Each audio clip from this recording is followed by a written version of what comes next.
What up? And welcome to another episode of From the Script to the Screen, Sakamoto Days Edition. Episode 7 of Season 1 is out now. So as always, you guys already know, gotta give a shout out to the creator, Yuto Suzuki, and want to give a shout out to the studio, TMS Entertainment. Now bear with me, they covered a lot of chapters this week. Went from chapter 19 all the way to 25.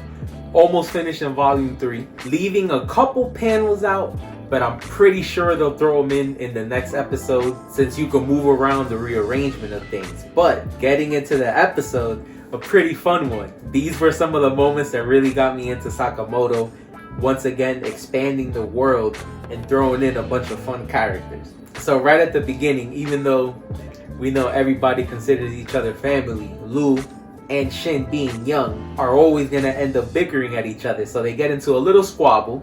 Shout out to Kendrick. And because of this, Lou ends up being mistaken for Shin and gets kidnapped.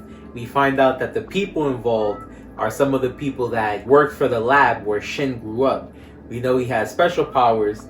He's a telepathic, and this is the place where he got experimented on since he was young. So when Shin and Sakamoto find out, of course they chase after her, and we have some entertaining scenes on the highway. We see that the spacemen are pretty deep, and they kind of outnumber Sakamoto and Shin. Even though the guy's being professional, it appears that they're gonna get the upper hand, but we get introduced to a new character who's on the cover of volume 4, the boy Seba.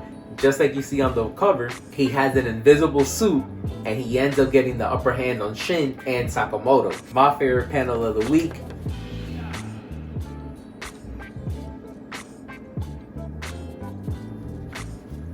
Shout out to Seba, who is somebody that we see that was able to get the upper hand on the guys. Love the main characters already, but what makes this story fun is the villains too. So they end up getting back home, and we see that Shin and Sakamoto have to follow them all the way to the lab. We see some more comical scenes with Sakamoto having to take on a dinosaur. The lab is using exhibits for security, and even though he tries not to break it because he wants to take his daughter to the exhibit and would make nice for a family day, it ends up being a bit of a hassle, and he has to do what it do. But we finally do get introduced to the scientist that Shin grew up with, and he explains to us that the lab was taken over by an assassin group for about a year. And when we see the scene with Shishiba and Osaragi, we see that now the Order is involved.